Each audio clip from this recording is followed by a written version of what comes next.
It is anything. It is everything. It is the Buck Grottano Podcast. Ancient alien theory. Ancient civilization. Spirituality. Mythology. Reality TV star. Current event. Not so current event. Comedy. Religion. Music. Authors. Sports. We cover it all. We talk about it all. Right here. Right now on the Buck Grottano Podcast. And now, here's the man who makes Stream of Mind a streaming sensation, Buck Grottano.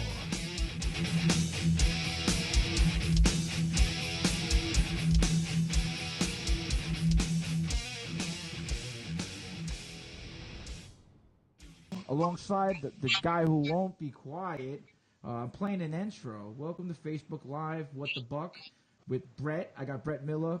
He played in the NFL for 10 years, in the NFL for my New York Jets for 2 years. I'm sorry to hear you play for Rich Kotite, but man, I apologize. I didn't play for Rich. I played for your best friend Bruce Coslett. Oh, Bruce, that's right, the worst offensive coordinator in history. I'd like to welcome New York. Man, New York is bad. One thing I want to say to Brett before I get Zack in, Zack Hample. Look at this, I messed it up. Hample, my 10-year-old son. Look at that, I get nervous. I'm sorry. Zack Hample. Jake, your dad out, Jake. Yeah, Jake's my man over here. He's yelling at me. Yeah, but anyway, I'd like to welcome Zack Hample on. Before that, we had a conversation, and I wanted to bring it on the air right away. Horse racing is my thing. Passed the buck. It was for 7 years. Did it for USRacing.com.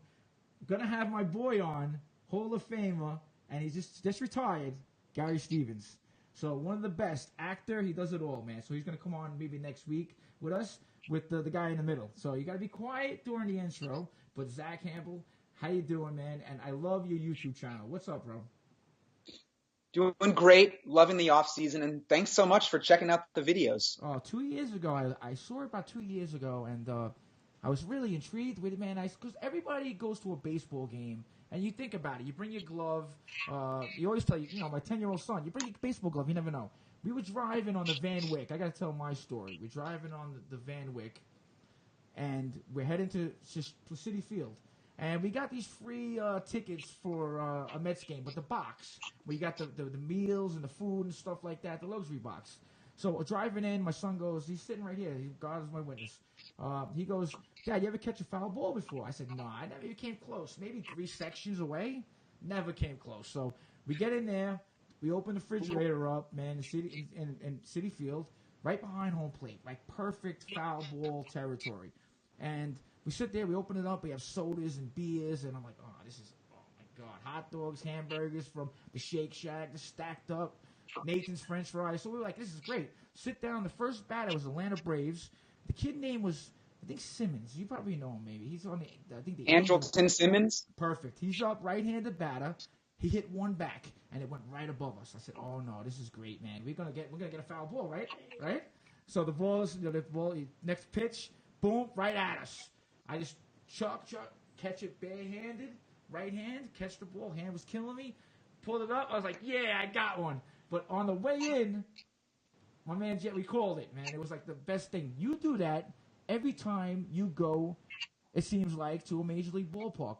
Now, we all know the story of Zack Hample. You know, we all know you collect the baseballs. You had A Rod's 3,000th baseball, which is crazy. The Mike Trout catch, that's up there with catch of any kind of sport, man. You jumped, hurdled, a seat. How do you put yourself and keep getting? Is it luck? Because I know we go to a racetrack, and it's luck sometimes. I know the number 5 probably will win. But still, I have to, get lucky for that horse to win. Is it luck? What you do every time you're in a Major League ballpark? That's a good question, and my favorite quote of all time addresses this, and it's from Branch Rickey, who was the executive who signed Jackie Robinson to play for the Brooklyn Dodgers, and he said that luck is the residue of design, and that's really how I think about it. Yeah, I guess so. It's not luck when you put yourself in the right situation. You won't tell you what us, cause I'm a Mets fan. I'm a diehard Met. You won't say what fan you like, what team you're a fan of, right? He's no. I know. He's like baseball. That's the whole league. He's a baseball fan. I know. I'm a baseball fan. But I grew up as a Mets fan. In fact, I just posted something today on my Instagram, a Throwback Thursday photo of me trying out for the Mets at Shea Stadium when I guess I was 16 or 17. Wow. I didn't make it, but Yeah. you know, I definitely loved the Mets, and over time I just realized that I was more a fan of individual players and the game, and I just stopped rooting for one team, and I just really liked the whole entity of Major League Baseball. That's great, man. That's awesome. 'Cause I saw the picture. I saw it. It was pretty cool. I saw the picture. Oh, thanks. Hey, Zach, do you know a guy that played for the Yankees? He was a pitcher. His name's Arnie Costell. Back in the late 80s, I think. I really first started getting into going to games in '92. He used So to. that's a little before my time. He was my neighbor when I lived in Marina Del Rey, and all that guy did. Actually, he's the guy who got me into the wooden bat league out here. But all he did was like drink and bitch and talk about what a badass he was, how he used to throw at people, and so he goes. So I said, listen, Arnie, I said my first love, my first sport, I was a better baseball player than football. Just happened to go down football. He goes, oh, really? You think you're a good football player? And I was like, a baseball player? I said, no, I'm not a pro, but I mean, yeah. He goes, well, let's go up and hit some balls. I go, okay. So we go up, and I'm in flip-flops. This is all the concussions, man. I'm in NFL, this is NFL right here. They I'm want in money. flip-flops and shorts, and we go to Pally High, and he gets out there, and I got some jumped-up wooden bat. I got my hat on backwards. Homeboy starts throwing me like 85-mile-an-hour fastballs. And I was like, it was great to hit a few, but after I hit 3 or 4 of them off him, the guy beat me. He threw a BB at my ankle. My ankle was. Do you blame him? Do you blame him? I mean, yeah, I should have got out there and cracked him with the bat. That would have been justice. Oh, wow, that would have been nice. Yeah, man. you're about half taller than him too, right? What's that?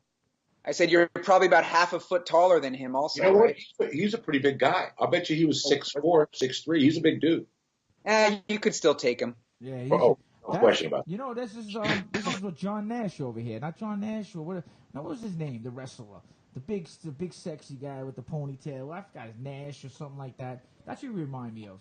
The wrestler. But you're not into wrestling. He? Yeah, you remind me of him a little bit there. You're beating someone with a bat. That's like and stuff. saying you remind me of the Jerky Boys. Is it just?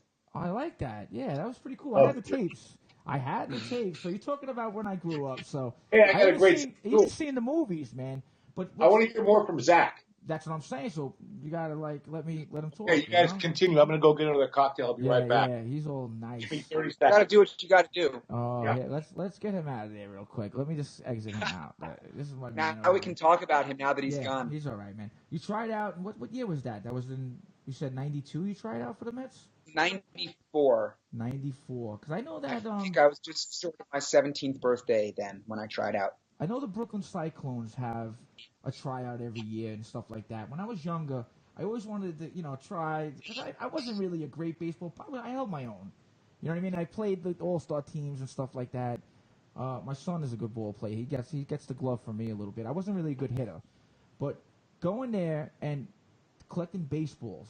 Now, I know that it's definitely an obsession of yours, right? I mean, it's beyond the point of that, right? Wake up, go to sleep. For sure. Is there a day goes by you don't think about baseballs one time? Probably not, right? No, especially now with the whole YouTube thing, it's become a year-round thing for me. There's no escaping it, even if I want to. It's pretty cool where you go to a major league ballpark and these kids know who you are, man. So you're keeping baseball alive with the youth, which you don't see no more, man. I live in Queens, New York, and you go by any field or any basketball court or anything out there. There's no more, man. It's a dying. I mean, you don't see kids go out and play baseball like me and you did with the neighborhood kids. You don't see that. So what you're doing with the YouTube channel, 300,000 subscribers, man. That's really hard. You had and people say, yeah, and they're real hard on you, man. I don't even know you personally, but they're super hard on you, man. You had your more than 15 minutes of fame, right? But you continue to take it somewhere else. You donate $150,000 to a charity that is close to your heart. No one does that. And they're talking about you on social media that he's going to keep the ball, he's going to do this, and they didn't realize 3 years ago that happened. They think it happened yesterday. And they still hate on this dude, man. I haven't seen nothing but positive. So whatever you're doing, keep doing it, man. But I love how you step up and say, I'll tell you what you read, man. This. And talking about sexuality, Like, come on. I know people hide behind this computer, but when you show your face and stuff, it changes. I like what you say. You know, keep the pride of anything. Then no one needs to know what sexuality you are. But I just want to know how you catch baseballs, and you do it damn well, my man. You have 3 books out. I can probably go through the books. People can see it. I got right now. It's How to Snag. You can see it right here on Facebook Live. How to Snag Major League Balls. You look like a little baby in that picture. Probably that's when you tried out for the Mets around that time. Watching Yeah, Baseball Smarter. about 19 in that photo, maybe 20. What position did you play, Zach? I was a shortstop my whole life, and then got bumped over to third base in college, which I didn't like as much. I really feel like shortstop is the most athletic position. Where'd you go to college? So I went to Guilford College in Greensboro, North Carolina, which is it's a D3 school. It's a Quaker school. I'm not Quaker, but there were only about 1,300 full-time students when I was there, so everybody knew everyone.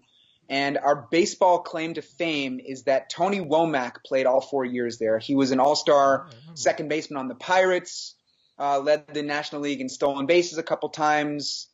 So I think he's about 8 years older than I am. But he lived in Greensboro. He came and worked out with the team, fall ball. I turned double plays with him in practice. So he was a really cool guy. It must have been a great experience. Oh, yeah. I loved college. I never liked school. I never got into the academics, but just the experience of college was amazing. Well, you must learn a lot because the YouTube channel is crazy. I clicked and subscribed. My son says you smash it, the subscribe button or something like that. I don't know. These kids today, it's right. It's different. But a full time. Come in, Jay. Come here. Say hello. Come on, Jay, get in there. What's up, my man? How's it going? You want to listen? No, I can hear. Yeah, you can hear it through there. Okay. There he is. Ask him a question, man. Do you like playing baseball more or watching it? Well, my first choice would have been to play Major League Baseball, but I can't do that now, obviously. Open tryouts close for people older than 25, so I've missed that mark by a little bit. But I still love to play, but I definitely watch baseball a lot more now at this point in my life. I was going to tell him to ask you the question. He's like, no. 2019 season, which stadium do you look forward? Now, you want to say look forward to most to seeing in 2019? I'm going to go with London Stadium. Is that what it's called? Is that the name of the ballpark in London where the Yankees and Red Sox are going to play at the end of June? Because I'm all about going to as many different stadiums as possible. Are they going to Wembley? What's that? Do they convert Wembley to a baseball field? They're converting something. I haven't even paid close enough attention to it, but I think I'm also going to go over to Japan in March when Major League Baseball opens the season there at the Tokyo Dome. Because if the wins and losses count for the teams and the stats count for the players, then I can count the stadium on my list of places I've been and the balls that I've caught. So I've actually been to the Tokyo Dome already, but I've never been to London for a game. This is going to be the first baseball played in Europe. So I think that's what I'm looking forward to the most. That'll be cool. Hey, I have a trivia question for you, Zach. I heard the other day, somebody was in an argument that I was just listening to, and they said, why are these Japanese pitchers coming over here and just annihilating all these hitters? And they said in Japan, the umps don't call the corners. Is that true? I've never heard that before, so I can't speak on that subject. But that would make sense, though, right? Because they have to be so accurate that if they run the ball over the corner, it's a ball. Huh? I've never heard that, and I've obviously seen a lot of Japanese guys pitch, but I haven't watched Japanese baseball. Even when I was at the Tokyo Dome, I was there to see Major League Baseball 6 years ago. Sure. That's an interesting theory, though, and I'll ask around and see if I can hear anything. You see the Japanese pitchers come into Major League Baseball, and they come in like a little dominant. I remember, what was the one that we had for a while? The Nomo. I'm at the Mets game. It was like, Nomo. That was cool. We had them for a little bit, but they come dominate like for a couple of years, 1 or 2 years, and then all of a sudden it seems like Major League players just pick up on their I don't know what it is, man. They're not the over dominance, hard throwers, or nothing like that. I'm not a baseball guy no more. My claim now is CYO 5th grade basketball. So let's go. We got a summer tour, not summer, a Christmas tournament coming up. So that's what I'm into. But I know Japan baseball is pretty cool. The Eats. You went over there. What year was that? 2012. 2012. How was the food, man? In Japan? How was the food? The food was pretty intense. I mean, they do eat some things over there which are really weird for my standards. You know, and you have like baby squids on a stick and you're just seeing little kids biting the heads right off of them like we'd eat a popsicle or something. It's like, oh my God. Godzilla. But, you know, it's arbitrary. Like, you know, why is it okay to eat one animal and not another? So there was a lot of stuff over there that was not appealing to me, and sometimes I just couldn't understand anything on the menu, and I just took my chances and sometimes bit into something and something weird fell out. I ate some raw shark heart while I was over there. Oh my God, did you really? Yeah, it was disgusting, but I just wanted to try it. And that's my favorite trip that I've ever been on. And how many balls did you snag on that? How many balls did you snag? I could look that up. I don't have it memorized, but I think I got about 20 balls in 2 days, including body prep. How do you? Come on. I'll look it up quickly. Maybe I'm overstating. Let me look at it. I've been to Japan twice, and I love both times I was there. It's an amazing country. Yeah, okay, I got 23 balls in 2 games. Wow. But I think they were all batting practice balls or warm-up balls. It doesn't matter. Yo, I don't judge that, man. You go to a game and you get a ball. Like, that's like the ultimate. And I seen you give out balls to kids. I read on the criticism, he pushes kids over. I mean, I saw videos. I never seen you. Kids coming over to sign tickets. My son's like, yeah. And I don't know where they get that, but they hate, man. They hate. I don't understand. People that can't do hate, man. That's the ticket. People are envious. It's that's what it is. Boom, you hit it. It's envy. They hate. If they can't do it, they hate. And if they can't, oh man, Zach knows, Buck, you know, I certainly know. I mean, yeah, you know better than a lot. Hey man, it's easy to lose faith in humanity when you're doing the things that Zach's doing. That's true. Now, in whole, Zach, do you get a big positive? More, they're definitely more positive at the games, right? Can you hear me, or I'm too low? Let me lower this. Oh, I can hear you. Okay, because you come closer. Is it a more of a positive the feedback you get than negative, especially on YouTube, man? In person, it's overwhelmingly positive. I've averaged going to about 100 games a year for the last 7 or 8 years, and I've really only been doing the YouTube thing full time for the last couple of years. And I would say on average, probably 100 people a day come up to me at stadiums. So you take 100 games, multiply it by 100 people. That's, let's say, 10,000 people that I'm meeting over the course of the season, which might sound crazy, but that's legit. And there's probably a single-digit number of people who are rude in all of those people. So, and it's pretty much only at Yankee Stadium. That's funny. So that's people are really cool overall, and I do appreciate that. And, I don't expect everybody to like me, but I do find that the more people know about me, whether they've read my blogs or my books or seen me on YouTube, the more that they've seen me or know about me, the nicer they are. And I think it's the people that just hear secondhand stuff that get the wrong idea. So it's nice to have the chance to talk to you guys and set the record straight a little bit and, that's funny. Just chat about my favorite subject. No, that's cool. Now, you have the charity that the A Rod ball you caught. Actually, you picked up off the floor. Yeah, pitching. Yeah, tell them, Jake, what is it? Pitching for baseball. Pitching for baseball is the charity, right? That gives equipment to kids that need it all around the world. How much? No, I don't mean how much, but let's just say how much have you donated? Yeah, pretty much. How much have you donated to that organization besides the ball? 'Cause I know you do auctions on your YouTube channel, right? Prizes, yeah, you give out prizes. Sort of. Cool. I do fundraisers and I give prizes out as incentives to people who donate money. Now, why'd you choose that program? I know you don't a lot of money donated there, but why that program? Yeah, more than $200,000 has gone to that charity through my efforts, and $150,000 of that was from the Yankees for the A Rod ball. I didn't directly donate $150,000, but I snagged that baseball, gave it to A Rod, and the deal from the Yankees was that they would then donate all that money to the charity to get that ball from me. So, but I certainly could have sold that ball and Well, you did profited tremendously. But realistically, you did give 150 G's because you just gave the ball back. You gave him a $150,000 ball. So, take credit where credit's due, bro.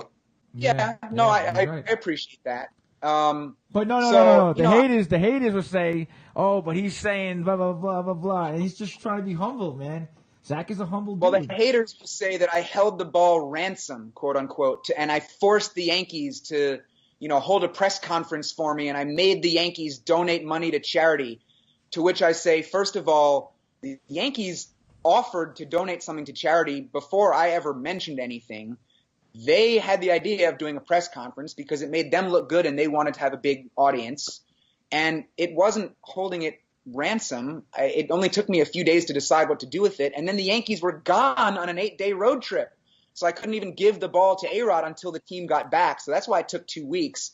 And just the fact that people give me crap for how long I had it or things that they heard. I mean, the Yankees came out, one of their spokespeople even said that I was unwilling to negotiate. And I'm like, are you kidding? I just had a meeting with Randy Levine, the team president. All we're doing is negotiating. So I guess they had their wires crossed up. It was just so crazy. I'm not going to blame them for that. But, you just really can't believe everything you hear.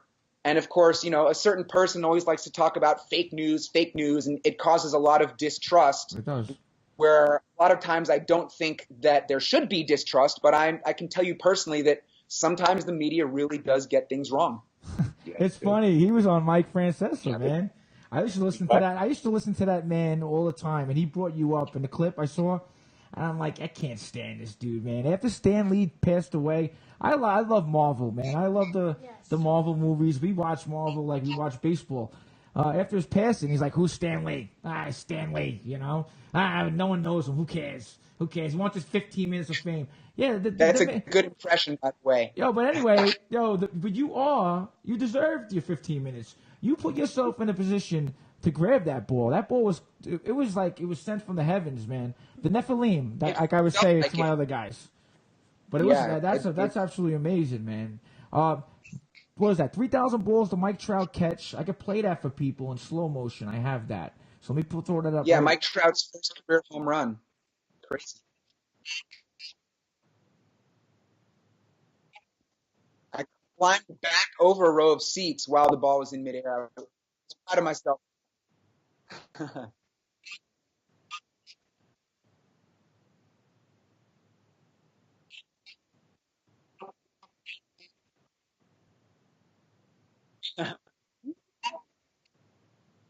The dance that everybody was making fun of, that you caught back-to-back nights, I believe it was. Oh, come on. That's the old Charlie Brown, man. Yeah. Butter churn. Whatever you call it. Yeah, the butter. Come on. They were jealous. So you do this full time now. This is a job. You have a video guy with you that helps, I guess, edit this stuff. I don't know how you do that stuff, man. That's some good stuff. That's work. That's a 9 to 5 alone, just editing this stuff. Social media is a huge commitment, man. I got to give you props. It's a huge commitment. People have no idea. No, they don't. And some of the haters are always saying, like, it must be nice not to have to work or get a real job. First of all, why would I want a real job? That's not as fun. But what I do is actually a ton of work. And you could say, like, I've actually been waking up at like 11 a.m. or noon recently, but I'll be up till 3 in the morning editing video or working on other stuff. I'm overhauling my website now. I'm trying to get some merch together. I'm actually in the process of hiring a new videographer. I parted ways with my old guy. So, even though it's the off season, even though it's December, there is nonstop stuff for me to do. I was interviewed today for an hour for a full-length documentary that's being done about me. I was talking to a renowned sports psychologist, and now I'm talking to you guys. So it's just, there's a lot of stuff, and it is definitely hard work, but it's fun work. I'll tell you how ignorant some people can be and how these haters are. My second year in the league, when I was in Atlanta, I was somewhere out having dinner, and somebody actually came up to me, and this is I'm not joking. They said, so Sundays, I know you work hard on Sundays, but what do you do the other 6 days of the week? You got a great job. You only have to work 1 day a week. Wow. I was like, and that's the mentality. But Zach, his NFL, you know how his NFL was. Product though, Zach. They see the YouTube thing and they're like, oh, that took him 20 minutes to do. It's like, no, dude, that took me about 50 hours. They just don't. Yeah. People just. I'm telling you, man. Yeah, the haters hate. But Yeah, you had a block better for Kenny O'Brien, man, when you came over. But that's why they didn't play you in the Houston game. I'm telling you, the Houston playoff game. I can't get it out of my head. Jets were in Houston. What year was that? 91, right? 91. Yeah. And they had that run and shoot offense. I couldn't stand Givens. He had the dances too, like your boy on your team, White Shoes, who started it off, Billy White Shoes. But he was down. But Billy was down with the Hail Mary. Billy was legit. No, but he was down. Like, he wouldn't have got in the end zone. His knee, his leg part came down first. Yeah, before the ball. Shut up. You're just talking about when we came back and beat y'all in the medal and Shea, right? Is that the game you're talking about? Shea? No. We had no team, bud. Who we have it to Shea? What? My rookie year, we came to Shea and you guys were ahead 21 points and we came back in the fourth quarter and won. Oh, who was our quarterback? Oh, Richard Todd. Come on. Richard Todd was nothing special. Well, but he was from Alabama, too, I believe, right? At least you didn't have Bruce Costa for head coach. Yeah, but I had coach. We had Bubba Gump Shrimp, dude. What's his name? Let's get back to Zach. I don't give a shit about football. What's his name? The guy from the Jets. Bowles? Yeah, he was a Bubba Gump Shrimp. I don't know. He was like the Forrest Gump, Bubba Gump Shrimp. He does. He really does. But anyway, let's go back to Zach. Question, Jay. Good question. How long did it take you to make the rubber band ball? That's a good one. Oh, I'm always happy to talk about the rubber band ball. So, in fact, I have this rubber band ball sitting right over here. I'll bring you over for a second. Yeah, do that. Just look at the size of this thing. Oh my God! Now that's solid. How the hell did you get rubber bands that big? So that's the rubber band ball. Oh, it weighs 312 pounds now. Oh and started working on it when I was 4 years old. My mom helped me get it started, and at this point, I try to add about a pound per month. Wow. So I have not yet done a pound in December. So before the new year, I'll make it 313. I hate the people downstairs from you, man. You bounce that ball. Forget about it, man. I can't lift it. You can't. They're 300 pounds. Yeah, it's like you guys, an offensive lineman. What, 305 or something like that? 6'7", offensive lineman. Now, question: a YouTube video, you caught a ball. I don't know which video it was. Maybe DD or something. I don't know who it was. And you bent down, you kissed a lady. Was that your mom? Yeah. Okay. Yeah. I think that was a Ryan Flaherty home run. That's right. Orioles, at Yankee Stadium in 2015. And yeah, my mom happened to be there. So, cool. That was like the two best things at once, right? Catch a home run, give a kiss to your mom. Hey, what's besides the obvious with A Rod and Trout? What's your most memorable catch? Like, what was the one where you're like, oh my God, I can't believe I actually pulled that off? I mean, the Trout one was actually pretty easy because it was so empty there. There was no one around me. It was just like I just had to judge it right and climb over a row. But like I kind of almost expected to catch that. It was just like, you idiot, like hit me the ball. There's nobody here. Like do it. So once he hit it, I was like, oh my God, I got this. But I would say the last home run that the Mets ever hit at Shea Stadium. That's my favorite ball ever, even including A Rod. And it was so crowded out there in the left field bleachers. And I mean, I've looked at my own photos from that day from the bleacher, just like how packed it was. And it's just like, oh my God, I can't believe I navigated through everybody and picked the exact spot where it was coming down. And I jumped up above everybody. And that was insane. It was game time. That's it. Created a monster, man. Hail Mary goes baseball. Now that day, that was the Expos they played that last series, right? It was the Marlins, actually. It was the Marlins. What? Oh, you know what it was? In fact, I saw the last team by that point. No, I saw the Expos. I'm sorry. I saw the Expos' last game was at Shea Stadium. That's what it was. Oh, okay. Yeah, because me and my other son, who's 19 now, we went to a game, and it was the last, and we got a ball. Eric Valent was the outfielder for the Mets at the time. Remember him? He was a little gutsy little kid. White guy, lefty, yeah. And then it was Todd's deal with him, and he flipped over the ball to my other son, and the Expos signed it. It was kind of weird, but because they all came out after the game was over, moments like that. Another doc. That's cool. Yeah, that was pretty cool. Like it's some like 1%er of the Zack. You know, we can't get that. Like 10,000 baseballs. Before I get to the other one, the helicopter drop.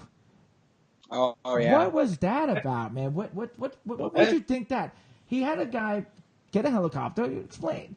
Drop a baseball from 1,000 feet and try to catch it. Yeah, that took a lot of tries. It took a lot of tries, but I did eventually catch one drop from 1,050 feet high at a minor league stadium in Lowell, Massachusetts, early in the morning, nobody in the stands, and that was a world record. So barehanded or with a glove? Barehanded? Are you crazy? You can try. You can break my record for catching barehanded. That's Bruce Smith. That's all Bruce Smith. That's right insane, there, man. though, dude. Crushing him, my man. Well protected catcher's gear, but it was a lot of fun, and the wind was crazy. They told me when they came back down that the wind was blowing as hard as 20 miles an hour in different directions at different altitudes. Wow. So when they dropped the ball, I'd see it drifting one way and I'd run, and then it would drift back the other. And of course, there's a lot of haters in the comments like, what an idiot, he kept dropping them, he couldn't judge them. And I'm like, okay, you don't know what was going on out there. But it was a lot of fun. 1,000 feet up. Could you see the ball that far up? I could, yeah. I wear contacts, and with the contacts, I have like 20/15 vision, like better than perfect. Like a beady. Yeah. So what helped me see the ball was that it was really cloudy that day. So the baseballs looked like teeny little grains of sand, just like floating up in the sky. Like if you chopped a poppy seed into 8 little pieces and took one of those pieces and held it up high, that's kind of what the ball looked like, the tiniest speck. And that was the most fun athletic challenge of my life. And if I could do that every week, I would do it. It was so fun. It was a great workout. You know, wearing all that gear. I was wearing a catcher's mask. It was heavy, so I was like just tilting my head up. It really hurt my neck. So I'd hold it with one hand until they dropped it, and just the running around and the sweating. It was so fun. Yeah, because if that ball hit you in the head with no headgear, it'd kill you. Right, and I was thinking, even with the gear, if it were to hit me in the face, that could have snapped my neck, right? So I don't know. That was a chance I was willing to take. I played. I know what I would love to try. Have you ever gone skydiving? I did go skydiving once, yeah. You should jump out of the plane and see if we can play catch all the way down. Ooh. No, because you juggle the baseballs, man. You got to get that YouTube channel. I don't know. To 500K. The ball would probably stay about the same level. I don't know if you could do it though, but it'd be pretty fun to try. Did you see that knucklehead jump out of the plane into a net? Yeah. That's crazy. He jumped out and he no parachute, and then he landed in a net that was probably about 30, 40 feet up. I saw that. He landed perfect too. Pretty crazy. Now, one thing before I let you go, I don't want to keep you that long tonight. I want to keep him. He's interesting. I know. He's cool. He's cool. That's why I reached out to him. He's a cool dude. That's the two-a-days, man, bare hand. That's just too many two-a-days there, Brett. Come on. You don't have that no more. But besides baseballs and collecting or baseball period, what other stuff do you like to do, man? Like, you're into movies, you're into anything else, or it's just all baseball, man? You know, this is going to probably sound like the craziest thing that I'll tell you all night, but my favorite time of year is when there is no baseball. And for me, that's actually when I come alive. And maybe, you can relate to that. Maybe you love the off seasons because it was just your chance to get away from it, from playing football and escaping the grind for a bit. I don't know, like everybody's different, but when I was in high school, and even younger than that, like baseball was the only thing in life that I cared about. And if I wasn't doing something baseball related, I was practically angry. Like it just felt like a waste of time. But now it's the opposite. There's just so much other stuff that I like to do. And really everything that I do is motivated by people. I've just sort of found that no matter where I am or what I'm doing, I'm going to be most excited about who I'm with. Yeah, sure. So I'm just really social. I have a great network of friends, and I'm constantly seeing people almost every night during the off season. And I'm really, really into music. I obsess over it in my own weird way. There's other people who are obsessed with catching baseballs, but I've never met anybody who does music quite like I do. And in the off season, I eat healthier, I exercise more. and I can just kind of, I run a writing group also, so that takes up a lot of time. And just, I get into all kinds of things, but it usually involves people in some way. It looks like you'd be a Beastie Boys kind of guy, music-wise. I don't know, but I see Beastie Boys, but whatever. Again, what, Brett? Do you play an instrument? I played piano for like 5 or 6 years as a kid, and then, just going through school, violin in 5th grade, clarinet in 6th grade. I sang in some choirs. So, no, I don't play at this point. I don't play professionally. I've never been in a band, but I very strongly believe that if I had pursued music, I could have had a career in music. Not saying that I would have been like a world famous rock star, but in some way or another, I definitely could be a full-time musician or music person. It really just flows through me. There's my horse racing people now. Does he bet the ponies? Does he bet the ponies in the comments? No, he doesn't bet the ponies. Buck bets the ponies. I'll bet them for you. Don't worry about it, man. Please. Yeah, I've never gotten into horse racing. I've been on a few horses in my life, but I've never gotten into. You never been taken to like a nice Saratoga racetrack on a Saturday, and you go out there and you have family and you bet some races. Oh, it's great, man. It is great. Brett's making faces at that. That's all right. But it's great, man.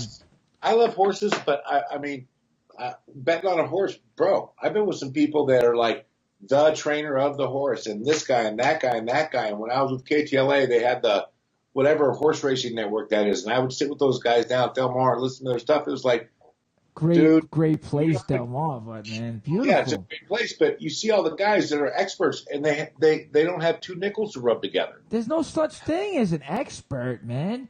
They fancy themselves experts. They spend like hours writing. No, you win 20% in horse racing, you go to the Hall of Fame. That just tells you the odds on horse racing. So, I love it's a very athletic sport, man. It's a sport. It's a sport. Those jockeys have balls to steal. Oh, I got a guy 5'9" that probably would beat you, Big Beach. They're hanging on for dear life. Those horses are big.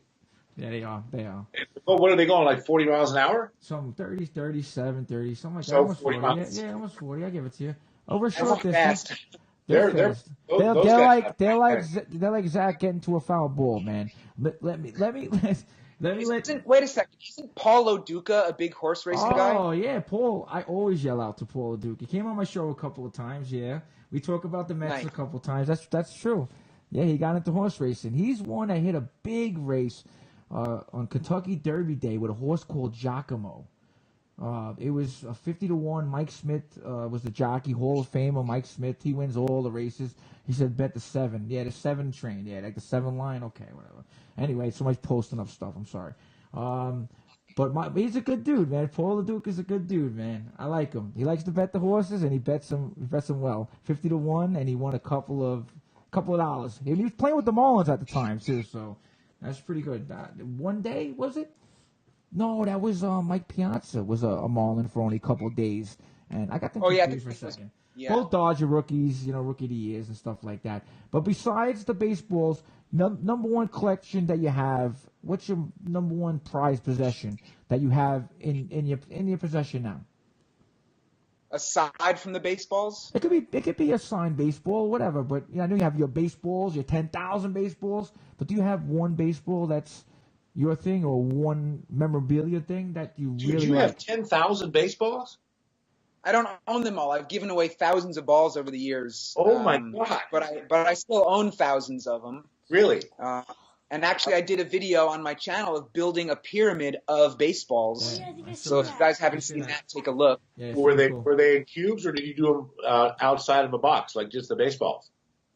Oh no, nothing containing the baseballs. Just raw. Yeah. If the Egyptians could build pyramids, Zack Hample could build pyramids too, Wait, guys, you're both talking to me at once. Brett, what were you saying? I said I'm going to start following you. You're an interesting guy. I like you. I appreciate that. Thank you. But to answer the question, huh? Go ahead. To answer the question of maybe my most prized possession, I think I would still go with the last Mets home run hit at Shea. I do also have in my possession here a Barry Bonds home run, number 724 of his career. That's cool. So that's cool to have a home run hit by the guy who has the record for the most home runs. Asterisk or not, that's still pretty cool. Okay. I have a Derek Jeter home run ball here. And, I have some other ones that wouldn't be worth as much money if I were to sell them, but they're still worth an awful lot to me, like my 10,000th ball, or just like even a home run that I caught on Mother's Day with the pink stitching and stamping. That was pretty special. Cool. That's really cool. Yeah. It's really cool. They had pink stitching on that? What's that? They had pink stitching on those balls. Yeah, they did. I mean, that's so cool. If you want me to step away for 10 seconds, I could go grab it and show it to you. But go show him. Show him. He likes it. It's pink, man. Go show him. Yeah, we're gonna do a little. All right, I'll be right back because I gotta. Just give me 10 seconds. Talk amongst yourselves. Okay. Yeah, next time you don't know. It doesn't matter. It's all cool. This guy's very interesting. If you like to check out Zack Hample's YouTube channel, you can just search Zack Hample. He's got books. You go to zackhample.com. He's got 3 books available right there if you want to buy his stuff, his books.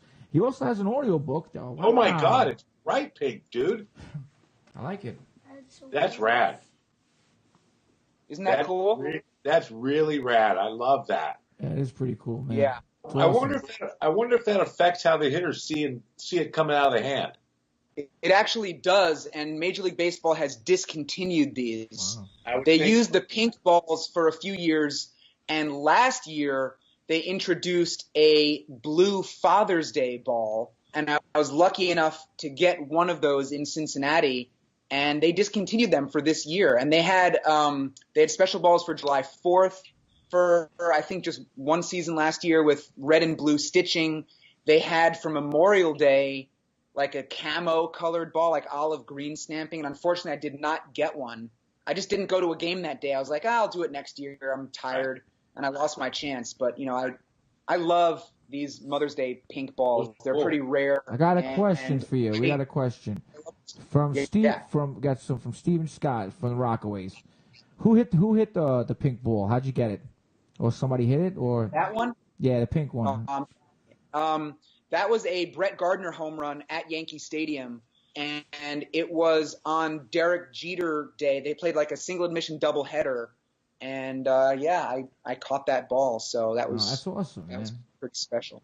And it's awesome. You can call that quick when somebody asks you where'd you get that ball. You obviously have no concussions, my friend. I've been holding this in a special place, like up on a shelf with some of the more special baseballs to me, so I know which one it is. But, for most of the balls, if I just picked one up, I wouldn't necessarily know where it came from. But this has the special stamping and the color, so it's very so cool. I had no idea that they differentiated balls like that based on holidays and special days. That's pretty cool. Yeah, I know that. Yeah, now normally on this portion of the ball right here, you'd see the standard MLB logo with the silhouetted batter. Right. But there's been a real big movement over the last few years in Major League Baseball to come out with commemorative baseballs. Oh, wow. So they basically replaced the MLB logo here with some other logo. So the Mother's Day ball, they have the ribbon for breast cancer awareness. But, anytime there's, let's say, opening day or the Home Run Derby or the All-Star Game, postseason, World Series, they have a special logo for that. When it's the first season of a new stadium, there's a special logo for the whole season. When it's like next year when the Texas Rangers are closing down their current stadium, they'll have a commemorative ball that the Rangers use all year.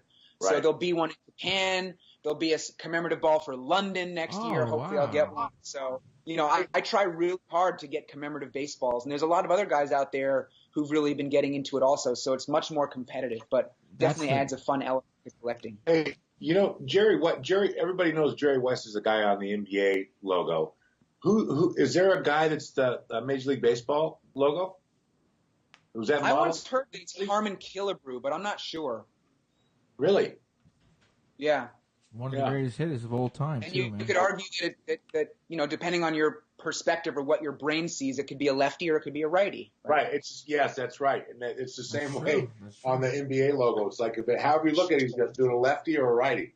What do you think about my Mets trading for Robinson Cano? Right? And I know bringing back Diaz. You bring 36-year-old Robinson Cano back to New York.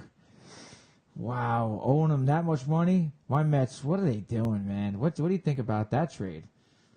I mean, that's the Mets being the Mets, and I think it'll be a good move for the next couple of years. But, the New York Yankees passed on signing him because they didn't want to have to deal with the back end of that contract. So what do the Mets do? They pick him up, and now they get the back end of the contract. But he's still a middle-of-the-order type of hitter. He should be good.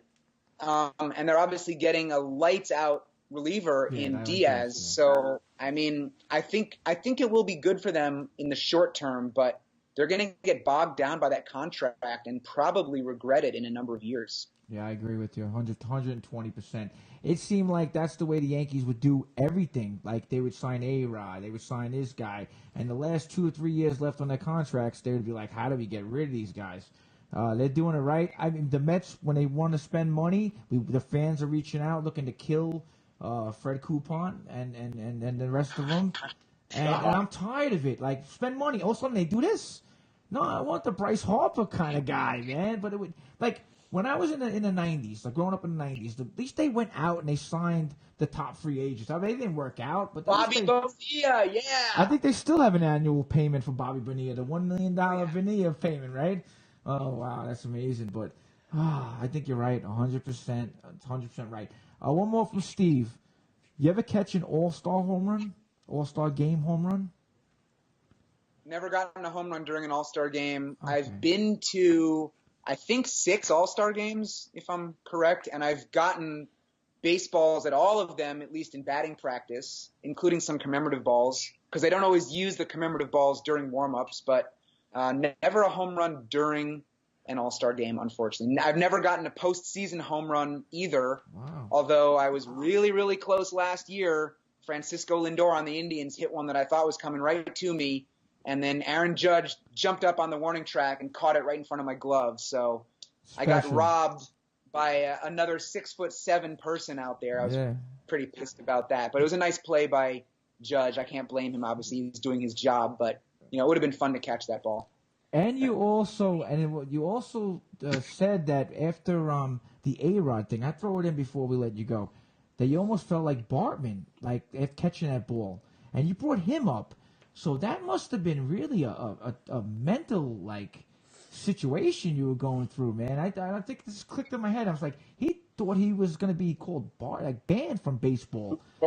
Bartman's the guy from the Cubs. Remember when Moises Alou went over to catch a foul ball in a playoff game, and this guy reached over and hit the ball out of Alou's hands? I don't even think the fan even could have caught the ball.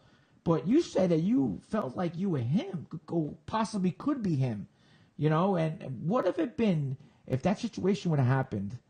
What would you couldn't be near a baseball stadium? You had to go in with glasses. What would you do? What would you change the hockey pucks? I mean, I don't want to sound like stupid, but what would have happened in a situation like that? I mean, if I had reached over the wall last year in the playoffs and interfered with Aaron Judge, I realized that I could have single-handedly ended the Yankees season.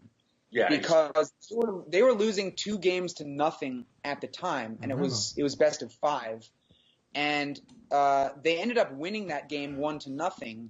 And the ball that Lindor hit would have been a 2-run homer. So if I had interfered with it, they might have ruled that a home run. Yankees lose 2-1. Their season is over, and it's because of me. Right. That's not the kind of responsibility that I want to have. If I'm a player, I would love to end somebody's season. But if I'm a fan, no, I'm not going to become a participant. You know what I mean? How quick of a decision? A decision like that, just to go after a ball, you don't even think like that, man. You're zoned in, and your kicker is get this ball.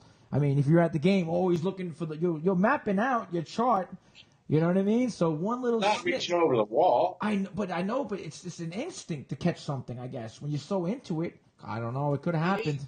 It could have. It is an instinct, but I've also, I'm a student of the game, right? I've been around it for a long time. And during batting practice, I'll reach far over the wall and catch them. But during games, I try to be careful not to interfere.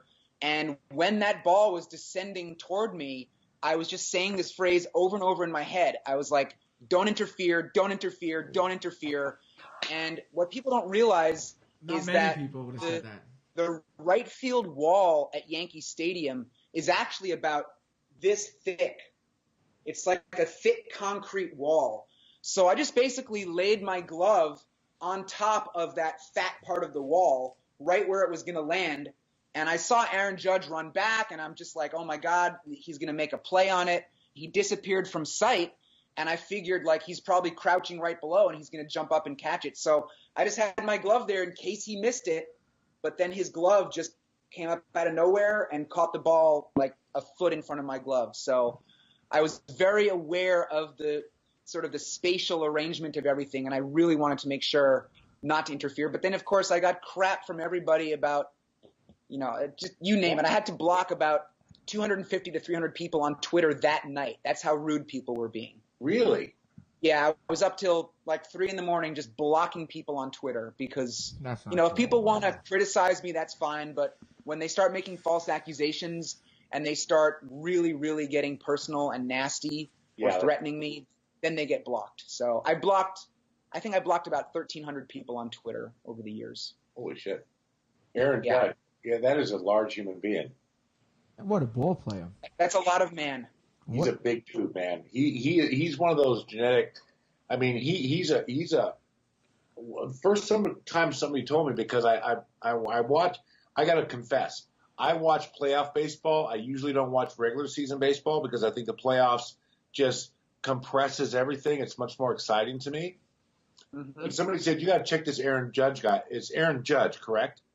Yeah. I mean, the guy is gigantic, and when he hits the ball, he flattens. But your size, right? You're 6'7", right? Baseball, and he can run. And he can run. I mean, he's got some wheels, right? Yeah. Man, I mean, the guy. Jeez, I'd follow a guy like that just to watch that big man work, because that's a rarity when a big man can move like that. Yeah. Now, Zack, we got Zack Hample, and I'd like the last question to let you go. How do you set up your schedule? What ballpark you're going to appear at during the season? Are you in once the schedules come out? You set yourself up with a road trip. How do you hit all these ballparks in one season? Yeah, the last 2 years I've been to every stadium every year, and in fact, just this past season, there's only 30 major league teams, but I went to 32 major league stadiums because I was in Puerto Rico and Mexico to see actual regular season games. So I went to more stadiums than there are teams. I don't know if anybody's ever done that before, so that was fun. That's cool. I have dates that I pick out sometimes a month ahead of time, maybe even 2 months ahead of time. But then half the time those dates end up changing. So people are always clamoring to get my schedule, and they want to know where to catch up with me, but I often don't even know. And I usually fly Southwest, where you can change or cancel flights at the last second. So if I'm going to be somewhere on a Southwest flight and I see that there's a huge storm coming and it's going to rain, I'll just switch my flight and go to a different city or where they have a dome. And so I don't really like to reveal my plans because then I feel obligated, like I owe people something. And that's like I mentioned, probably 100 people a day come up to me as it is. Sometimes maybe only 30 or 50, but then in the summer when you're at Dodger Stadium and there's 50,000 people, it's just like the numbers multiply like crazy. So it could be hundreds of people in a day. And it gets to the point where I can't even move around or catch baseballs or film the videos because I'm just surrounded. And I like that and I appreciate it. And it's certainly a rush, just to know that this many people care about what I do. Cool. It's a great feeling. Brett, I mean, I'm sure you've experienced that as a professional athlete. It's great when people want something from you, but it can be exhausting at the same time, and you have to protect yourself and your time and your energy. And so I just feel like if I always announced my games, there might be 3 times as many people or 5 times as many people who show up, and these people like me because of the videos, but if I can't then film the videos, it's sort of this catch-22. So I feel bad not telling people where to find me, but at the same time, I kind of need to keep my schedule more secretive, Next time you come out to Dodger Stadium, give me a heads up and I'll meet you out there. It's not that far from me. I love Dodger Stadium. Is that right? Yeah, I'd love to catch up with you at a game. Yeah, that'd be great. That's awesome, man. You guys can check out. Now, for funny, YouTube is like amazingly, I never knew how big YouTube was until my 10-year-old son has to get off it because he's on it for hours. So, I said... My kind of kid. Yeah, exactly. Millions and millions of views. That's the way people are doing stuff now, man. So check him out, Zach, right? Check him out on YouTube. You check him out, right? You hit the subscribe button. Say goodbye to him. Yeah, jump in. He's sitting the whole time waiting. Bye. Bye. Nice chatting with you. That's my man Jake. But Zack Hample, I appreciate it, and check him out on YouTube, everybody, and take a look Jack, what he does, man. Really a pleasure meeting you, man. Thank you so much. Appreciate it. Super interesting. Here, I'll get in touch, and hopefully we can connect at a game sometime. That'd be great. I'd love it. Pretty cool, man. Thanks a lot, man. I appreciate that. Have a good night, man. Right, you guys. All right, Great dude. chatting. Later, man. All right, so that was Zack Hample. That's pretty cool, man. I really do appreciate it, and we'll have a good night, I guess, man. Right? Because me and you, if you stay on too long, then people disappear. But thank you so much for tuning up, joining up with me and talking to Zack. Zack's an interesting dude, man. What a great guy. The way he does it, man. Super cool guy. I mean, like, no pretense, legit, real dude. I really like that guy a lot. He's legit. He's pretty cool, man. I reached out for him like a couple of years ago, but like he says, during the summer, you cannot get him to do nothing. That guy is so busy, and for him to sit down and talk to us for an hour about this, that, and the other thing. Yeah, just BSing. That's all. What a great guy. Just sitting here BSing with him, man. That's all I want to do. That's all I want to do. Yeah. And just check it out. Let me post it up real quick for everybody to check it out. I got his website here. It's ZackHample.com. Jeez. Yeah, it's crazy. But you know what's even crazier than that? You got to check out his YouTube channel. It's like the best YouTube channel ever. Yeah, but still, no, he gets a lot of props. He got over 300,000 subscribers, millions and millions of uploads.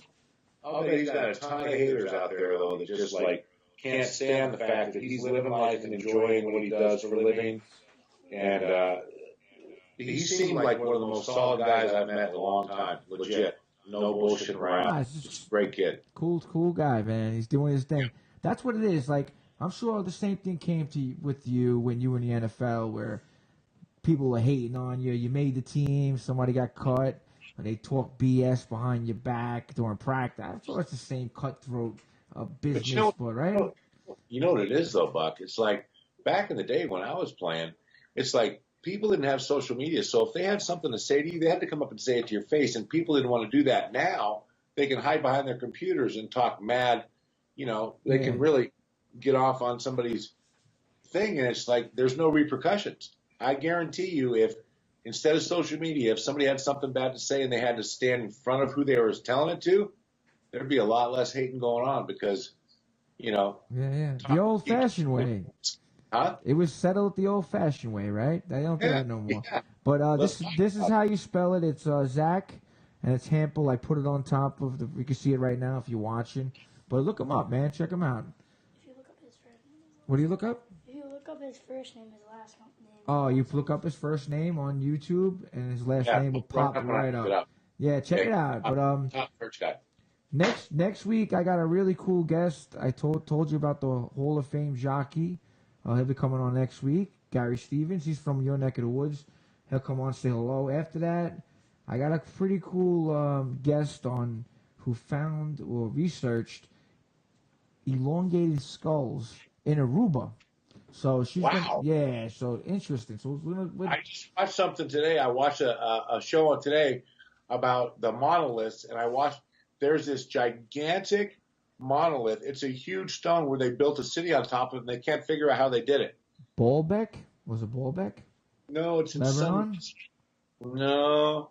I'll look at it again, but it was all about Easter Island. It was about Stonehenge. It was about blah, blah, blah, blah, blah, blah, blah. It's like, come on, man. They said that if according to how they said it was built by slaves pulling stuff on ropes on logs, it would have taken 250,000 slaves 125 years to build this one thing.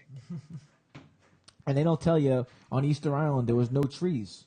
So how are you moving that? There was no trees. And the stones weren't on there too. And they don't tell you that 3/4 of those Easter Island statues are underground. And her name is Heather Arnold, and she wrote a book on it. She lives down in Aruba, and every government is hiding these finds. You don't see them. Back in the 1900s, the early 1900s, there were a lot of giant skeletons found and elongated skulls.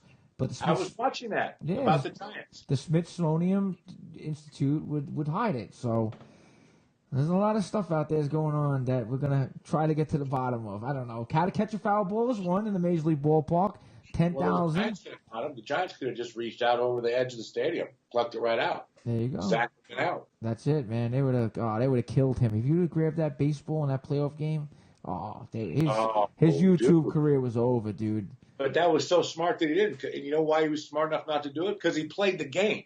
Yeah, and he's schmuck. He was going to make a name for himself and ruin a playoff series. Yeah. Think about it. Bartman couldn't come out of that guy. Bartman couldn't come out until they won the World Series.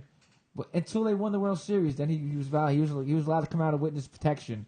I guess. Right. They wanted to kill him. The mob family, all the bosses are gone, and he can finally come out of living in Arizona, wherever he was. I don't know. But we're gonna have some great guests lined up. I got to give my horse racing people a little taste of Buck still. But I mean, you get to know about him, how it takes to work out to be a jockey at that kind of level. They have to be so fit. It's got to be unbelievable. Oh, I tell you, my buddy Mike Smith, he's won. I got a picture over here somewhere.